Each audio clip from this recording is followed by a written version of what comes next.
அந்த வரலாறுகளை தொடர்ந்து 10 வேங்கைகளுடைய 33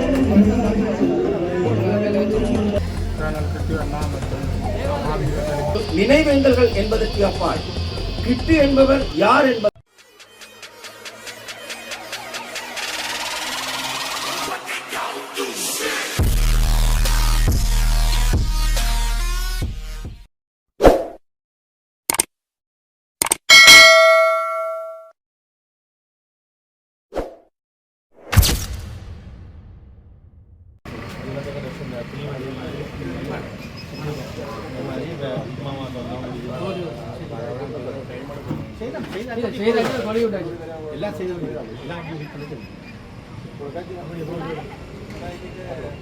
ஓகே இன்னொரு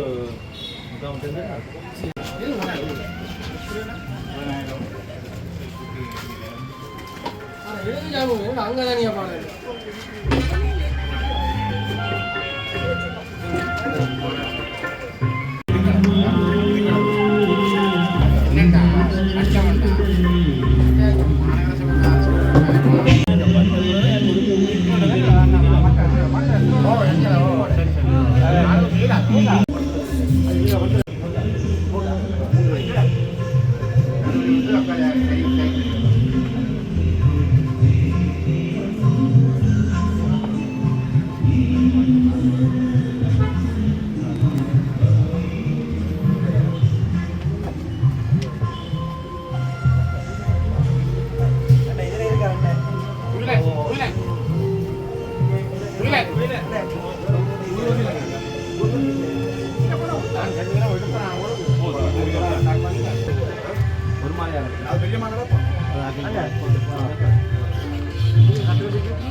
zoom பண்ணாலும் முடியாது.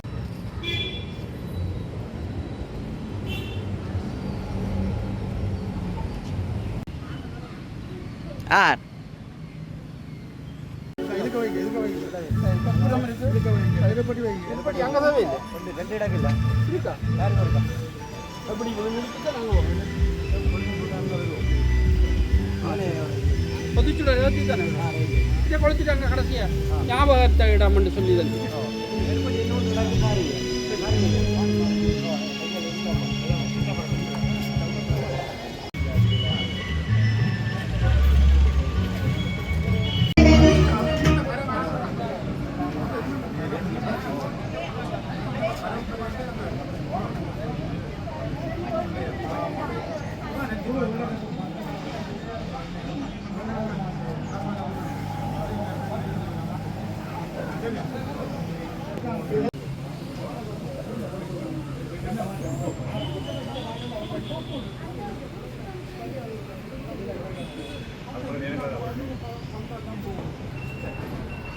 கெட்டு உட்பட 10 விலங்குகளுடைய 33வது ஆண்டு நினைவேந்தல் நிகழ்விலே நாங்கள் இன்றைய தினம் அவருடைய நாமம் சுமந்த இந்த திட்ட பூங்காவிலே ஒன்று கூடியிருக்கின்றோம்.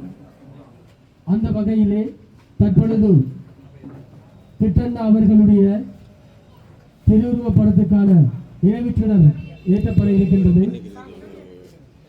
வித்தாக்கிய மாவீரர் யாழ்மைந்தனுடைய தந்தையார் திரு போனா ராயேஸ்வரன் அவர்கள் பொதுச் சுடரினை ஏற்றி நிகழ்வினை ஆரம்பித்து வைப்பார். அனைவரும் எழுதி நிற்கவும்.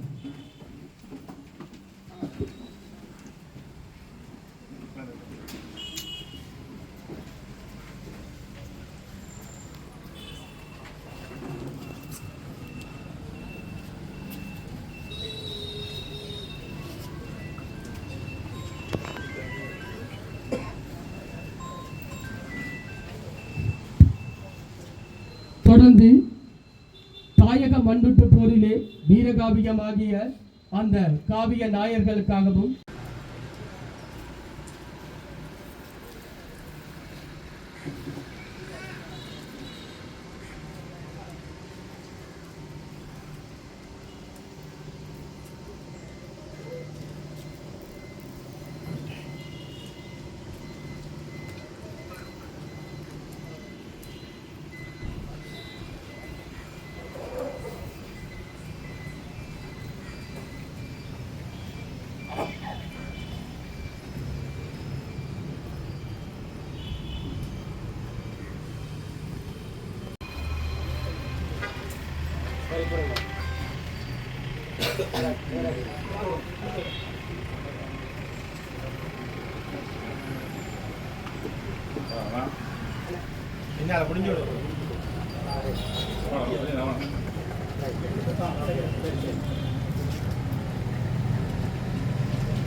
தொடர்ந்து தளபதி கிட்டன் அவர்களுடைய திருவுருவப்படத்துக்கான சுடர் ஏற்றி வைக்கப்படுகின்றது. தொடர்ந்து அடுத்த சுடரினை ஏற்றி வைக்குமாறு யாழ் கிள்ளச்சி மாவட்ட நாடாளுமன்ற உறுப்பினர் திரு சிவஞானம் ஸ்ரீதரன் ஐயா அவர்களை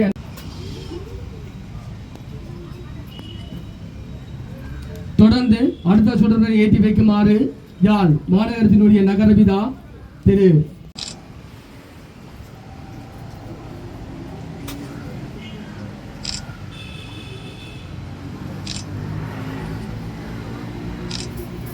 தொடர்ந்து அடுத்த சுடரனை குரலற்ற குரலப்பினுடைய இணைப்பாளர் திரு கோமுகன் அவர்கள்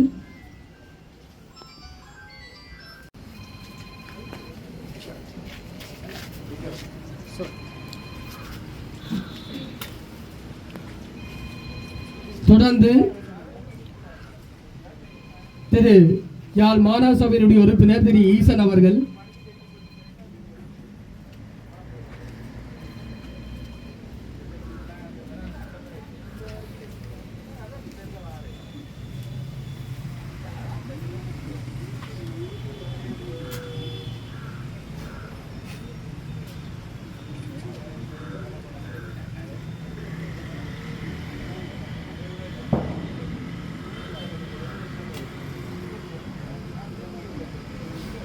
தொடர்ந்து யாழ் மாநகர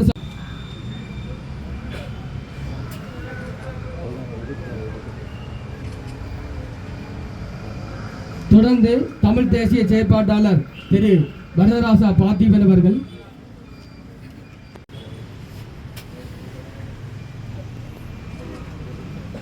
தொடர்ந்து யாழ் மாநகர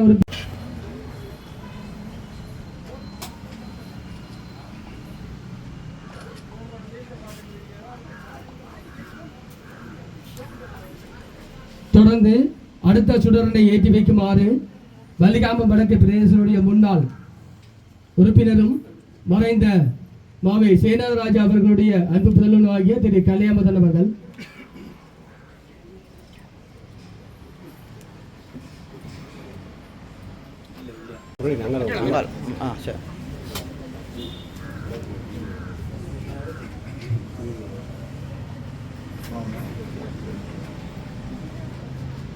தொடர்ந்து திருவுருவப்படங்களுக்கான மலர்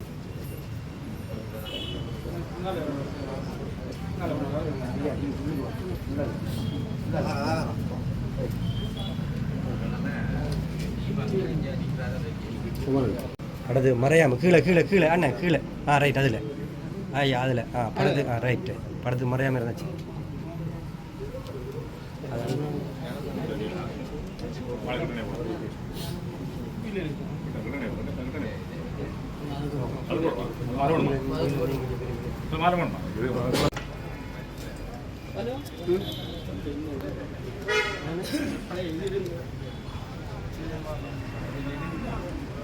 தற்பொழுது கிட்டண்ணாவுடைய வரலாறு சுமந்த நினைவு தூபிக்கு மலர் மாலை அறிவிக்கப்படுகின்றது.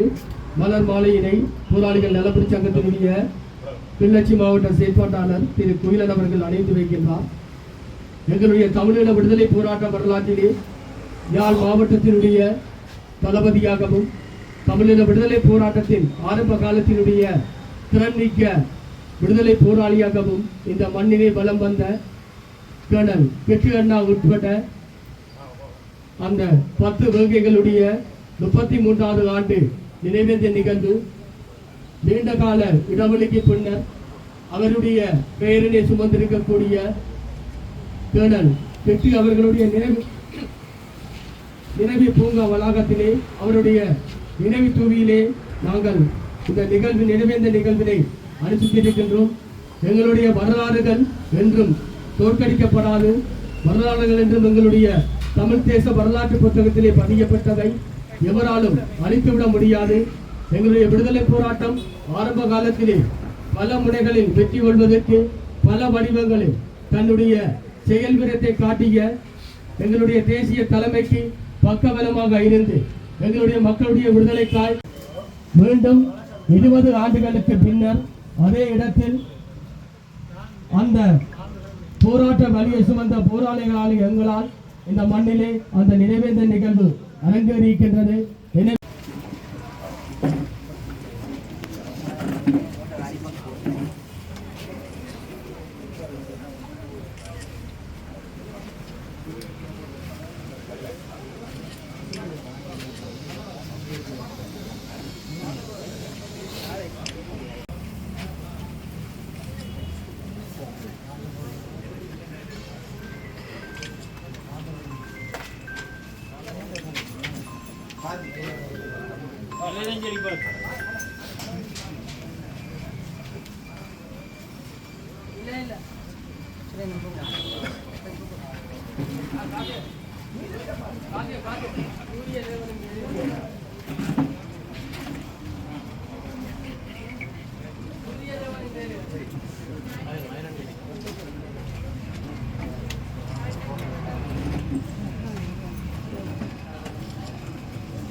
அந்த வரலாறுகளை தொடர்ந்து தக்க வைக்கக்கூடிய ஒரு காலகட்டம் இந்த வருடம் அப்படியான ஒரு ஆண்டாக அமைய வேண்டும். வடக்கு கிழக்கு தமிழர் தாயகம் எங்கும் இருக்கக்கூடிய அனைவரும் ஒன்றிணைந்து இவற்றை முன்னெடுக்க வேண்டும் என்று இந்த இடத்திலே புத்திவில் துறக்கம் பொலிகண்டி வரை மக்கள் பேரழிச்சி இயக்கத்தின் சார்பிலே ஒரு அன்பான வேண்டுகோள் விடுத்து, இந்த நல்லூர் கிட்டு பூங்காவை எடுத்தால் சங்கிலிய மன்னனுடைய சிலை முன்னே இருக்கிறது, வீதியோரத்திலே இருக்கிறது. அதை அழகாக மெருகூட்டி அதை ஒரு சங்கிலிய மன்னனுடைய ஒரு வளாகமாக அந்த வீதியோரத்திலே அமைத்து இந்த பூங்காவை கிட்டு பூங்கா என்கின்ற பெயரிலேயே இதனை மறுசீரமைத்து இன்று மிகவும் ஒரு ஒழுங்கற்ற நிலையிலே இருக்கின்ற இந்த பூங்காவை மறுசீரமைத்து எங்களுடைய வரலாறுகளை கடத்தக்கூடிய ஒரு பூங்காவாக மாற்ற வேண்டும் என்ற வேண்டுகோளையும் தமிழ் தேசிய செயற்பாட்டாளர்கள் அனைவரிடமும் விடுத்து, பொத்தியில் துறக்கம் பொலிகண்டி வரை மக்கள் பேரெழுச்சி இயக்கம் இன்றைய இந்த நினைவேந்தல் நாளிலும் எந்த இறுதி இலக்குக்காக எமது தளபதிகள் விலங்குகள் அனைவரும் வீரச்சாவடைந்தார்களோ அந்த இறுதி இலக்கே எங்களுடைய அரசியல் பயணத்தினுடைய இறுதி இலக்கு. அதிலே எந்த ஒரு குறைந்த இலக்கையும் ஏற்றுக்கொள்ள மாட்டோம் என்கின்ற உறுதியையும் இந்த இடத்திலே எடுத்து நிறைவு செய்கின்றேன். நன்றி, வணக்கம். கிட்டு அண்ணா மற்றும் மாவீரர்களுக்கு என்னுடைய வணக்கங்களை சொல்லி வருகின்ற உடலுக்கும் காலை வணக்கங்கள். கிட்டண்ணா என்பது ஒரு தனிமனித சரித்திரம். தேசிய தலைவர் பிரபாகரன் அவர்கள் கூட ஒரு முறை கிட்டண்ணாவை அவரை ஒரு போராளி என்பதற்கப்பால் ஒரு தனிமனித சரித்திரமாக இந்த தேச விடுதலைக்காக அர்ப்பணித்த ஒரு மாபெரும் மாவீரன், தமிழீழ விடுதலை புலிகளுடைய மத்திய குழு உறுப்பினராகவும் ஆரம்ப காலத்தில் விடுதலை போராட்டத்தை கட்டி வளர்த்த ஒரு மாபெரும் வீரனாகவும் கிட்டண்ணா எங்களால் நினைவிலே கொள்ளப்படுகிறார். குறிப்பாக 1985-86 ஆண்டுகளில் யாழ்ப்பாண கோட்டையை விடுதலை புலிகள் கட்டுப்பாட்டில் வைத்திருந்த பொழுது யாழ்ப்பாணத்தினுடைய வைத்தியசாலை வீதிகளிலே ஒரு பிக்கப் வாகனத்தில் உடம்பிலே ஒரு ஷர்ட் இல்லாமல் ஜீன்ஸோடு அந்த கோர்வையான வெடிகளை தன்னுடைய பேரத்திலே குண்டுகளை தாங்கியபடி பிப்பி கலிவர் துப்பாக்கியோடு கிட்டண்ணா அவர்கள் அந்த பிக்கப் வாகனத்தில் வானத்திலே பறக்கும் வானூர்திகளை பார்த்து சுடுகின்ற அந்த சூழலை, அந்த காட்சியை நான் நேரடியாக பார்த்திருக்கிறேன். களத்திலே நிற்கின்ற போராளிகளுக்கு உற்சாகம் கொடுக்கின்ற, நான் ஒரு தளபதி என்றும் இல்லாமல் எல்லோரோடும் நின்று போராடுகின்ற ஒரு போராளியாக, அந்த காலத்தில் ஒரு எழுச்சி மிக்க போராளியாக கிட்டண்ணா இருந்தார். தங்களுடைய விடுதலை போராட்டத்திலே பல மாவீரர்கள் இந்த மண்ணிலே தங்களை ஆகுதியாக்கி இருக்கிறார்கள். முதல் கேர்னல் என்ற தரத்தோடு தமிழீழ விடுதலை போராட்டத்தில் மிகப்பெரிய சாதனையாளராக இந்த மண்ணிலே தன்னை ஆகுதியாக்கியவர் கிட்டண்ணா. அவரோடு குட்டிசரி உட்பட பல மாவீரர்களை நாங்கள் இந்த மண்ணிலே பார்க்கிறோம். குறிப்பாக சமாதான புறாவாக வெளிநாடு ஒன்றிலே இருந்து இந்த நாட்டுக்கான சமாதான செய்தியோடு வந்தவரை கடலிலே வைத்து நயவஞ்சகமான முறையிலே படுகொலை செய்தார்கள். அவருடைய அந்த படுகொலை கப்பலையும் வெடிக்க வைத்து அவர்கள் சாக வேண்டிய ஒரு சூழலை உருவாக்கினார்கள். அந்த காலகட்டத்திலே இதற்கு துணை போன எல்லோருமே எங்கள் தேச விடுதலை போராட்டத்தினுடைய பாதகமான தன்மைகளை தாங்கள் இழந்து போன அந்த வரலாற்றை இப்பொழுது உணர்கிறார்கள். ஆகவே கிட்டண்ணா என்பது ஒரு தனி மனித சரித்திரம். அவருடைய வரலாறு, அவருடைய வீரம், அவரிடம் இருந்த ஆற்றல், ஏனையவர்களை அரவணைக்கிற அந்த கைங்கரியம், அவர் மிக மிக உன்னதமான ஒரு போராளியாக தன்னை அடையாளப்படுத்தி இருந்தார். அவர்களுடைய காலம் மிக மகத்தானது. நாங்கள் போராட்டத்தை கட்டி வளர்க்கின்ற காலத்திலே, ஒவ்வொரு போராளிகளையும் அரவணைத்து செல்லுகின்ற காலத்திலே மிகவும் தெளிவான அரசியல் பார்வையோடு போராளிகளை வளர்த்தவர். ஒவ்வொருவருடைய இன்ப துன்பங்களிலும் அவர்களை அரவணைத்து செல்வதிலும் அவருக்கு நிகர் அவராகவே இருந்தார். கந்தர்மடம் சந்தியிலே இருந்த பண்டிதர் இல்லம் அல்லது ஓல்பாக்கிலே இருந்த திலீவனண்ணா அவருடைய அலுவலகம், இதனை அடிக்கடி மாறி மாறி அவர் நின்றாலும் அவருடைய அந்த யாழ்ப்பாண நகரத்துக்குள் சுற்றி யாழ்ப்பாண கோட்டையை மையப்படுத்திய அவருடைய தாக்குதல் நடவடிக்கைகளும் அவருடைய வீரம் சொரிந்த போரியல் வரலாறும் மிக முக்கியத்துவம் வாய்ந்தவை. அவ்வாறான ஒரு உன்னதமான அற்புதமான போராளிகளை இந்த தேசம் வந்திருக்கிறது. இந்த தேச விடுதலையிலே போராடி மடிந்த கிட்டண்ணா அவர்களை நினைவிலே கொள்ளுகின்ற இந்த நாள் மிக மகத்தானது. அவருடைய ஞாபகார்த்தமான இந்த பூங்காவிலே மீண்டும் நாங்கள் ஒரு நல்ல மனதோடு நல்ல எண்ணங்களோடு இதில் கூடியிருப்பது மிகவும் ஒரு மனதுக்கு ஆறுதலை தருகிறது. அந்த வகையிலே இந்த ஏற்பாட்டாளர்கள், நலன்புரி சங்கத்தினர், உங்கள் எல்லோருக்கும் நன்றிகளை கூறி தொடர்ந்தும் இதை இன்னும் நாங்கள் விமர்சையாக எழுச்சியாக கொண்டு செல்ல வேண்டும் என்ற என்னுடைய எண்ணங்களையும் உங்களோடு பகிர்ந்து வாய்ப்புக்கு நன்றி கூறி விடைபெறுகிறேன். மிக்க நன்றிகள். நீங்கள் நிகழ்வில் நேரையாற்றுமாறு தமிழ்தேசிய செயற்பாட்டாளர் திரு தனராசா பார்த்திபன் அவர்களை அன்போடு அழைக்கிறேன்.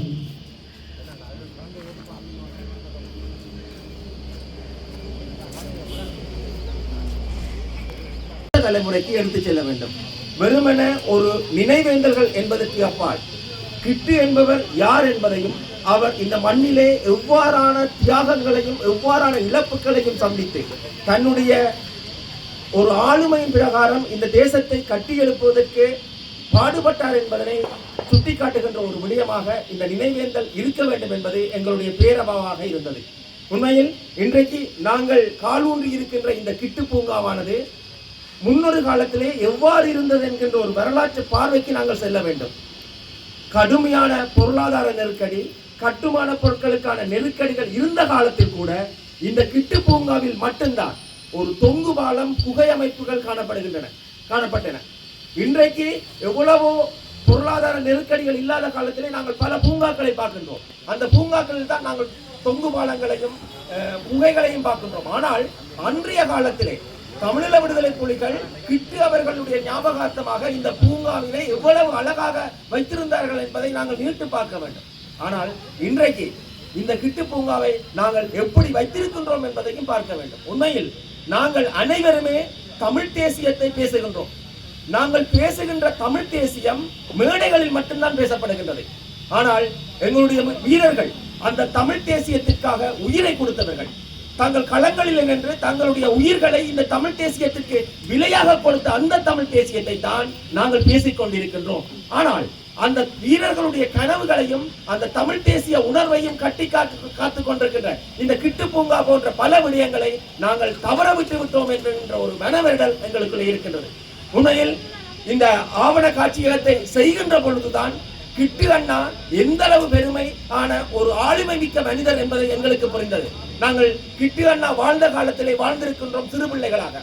ஆனால் அவருடைய வரலாற்றை படிக்கின்ற பொழுதுதான் அவர் இந்த மண்ணிலே எவ்வாறு சமுதாய கட்டமைப்புகளை உருவாக்கினார், இந்த சமுதாய வளர்ச்சிக்கு முன்னெடுத்துவதற்கு எவ்வாறு பாடுபட்டார் என்பதை அறியக்கூடியதாக இருக்கின்றது. ஆகவே எங்களைப் போல் எங்களுடைய இளைய தலைமுறையினரும் இவ்வாறான வரலாறுகளை படிக்க வேண்டும் என்பதற்காகத்தான் நாங்கள் இதனை காட்சிப்படுத்துகின்றோம். உண்மையில் இங்கிருக்கின்ற பெற்றோர்கள் அடுத்த தலைமுறைக்கு எங்கள் போராளிகள் எவ்வளவு நெருக்கடிகளுக்கு மத்தியிலும் எவ்வளவு லட்சியம் தவறாமல் போராடினார்கள், அந்த வரலாற்றை கொண்டு சென்றார்கள் என்பதை கற்றுக் கொடுக்க வேண்டும். உண்மையிலே இந்த ஆவண காட்சியத்தின் இறுதியிலே ஒரு விடயம் இருக்கின்றது.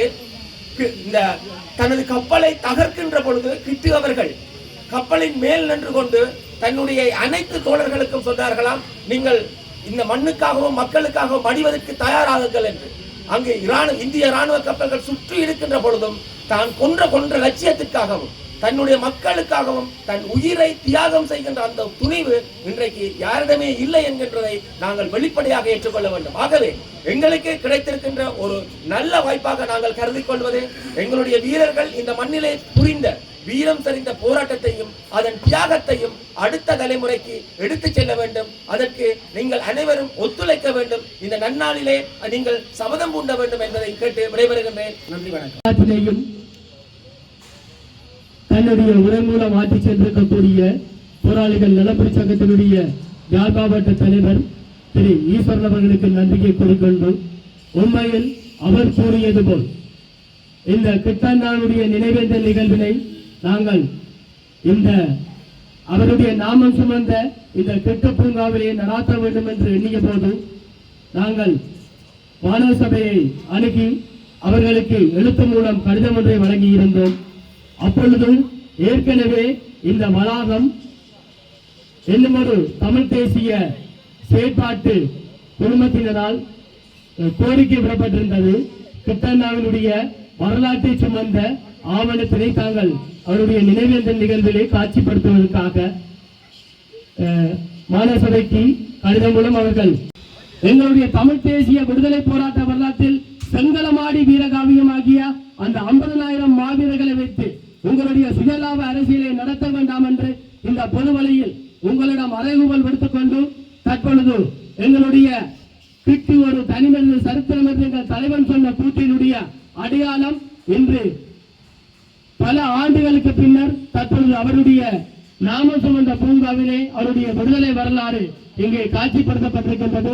தற்பொழுது அந்த அவருடைய கிட்டு ஒரு தனிமனித சரித்திரத்தினுடைய அந்த ஆவண காட்சியத்தினுடைய வரலாற்று பதிவினை நாங்கள் ஆரம்பித்து அனைவரும் எங்களுடைய அந்த கிட்டு அண்ணாவினுடைய